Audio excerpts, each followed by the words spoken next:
Deuxième étape, définir le modèle Evolver. Après la logique du modèle, il faut définir le modèle Evolver en soi, en identifiant la cellule objectif, les cellules ajustables et les contraintes éventuelles. Pour définir le modèle Evolver, on clique sur le bouton Définition du modèle sur le ruban d'Evolver pour ouvrir cette boîte de dialogue. On choisit d'abord de maximiser ou minimiser et on sélectionne la cellule à optimiser. Dans ce cas, le but est de maximiser la cellule de bénéfice C27.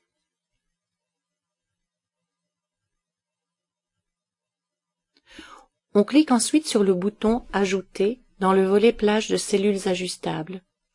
La boîte de dialogue illustrée ici s'ouvre, on y sélectionne la plage de cellules ajustables. On clique sur OK et la boîte de définition du modèle affiche la plage. Il reste à définir les limites, inférieures et supérieures, des valeurs des cellules ajustables. Les limites 0 et 1800 conviennent bien ici.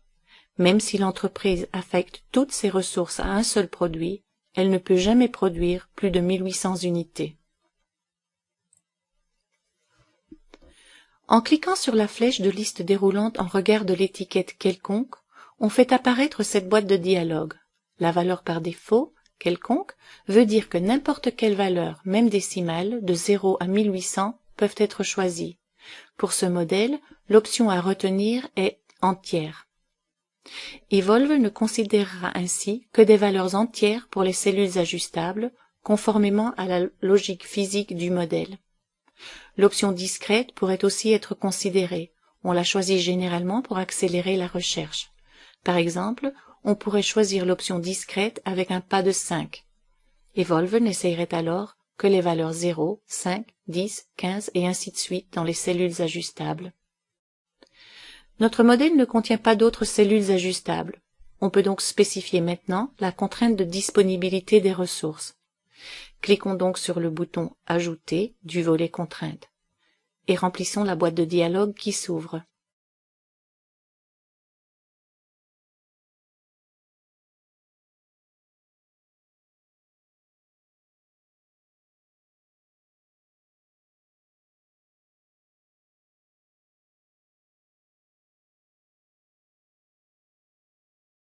Remarquez que la plage C20-C21 est soumise à une limite supérieure, mais qu'il n'y a pas de limite inférieure. On laisse donc la case minimum vide. On clique sur OK.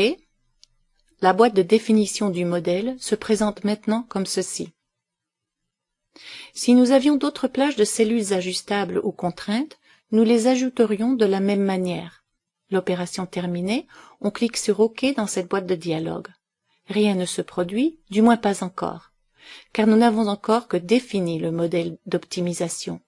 L'optimisation en soi aura lieu à l'étape 4. À vous de jouer. Configurez votre définition du modèle comme illustré dans notre dernière boîte de dialogue. N'oubliez pas d'ajouter vos limites, 0 et 1800, à la plage de cellules ajustables.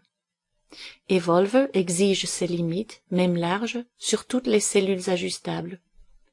N'oubliez pas non plus de choisir des valeurs entières pour ces cellules.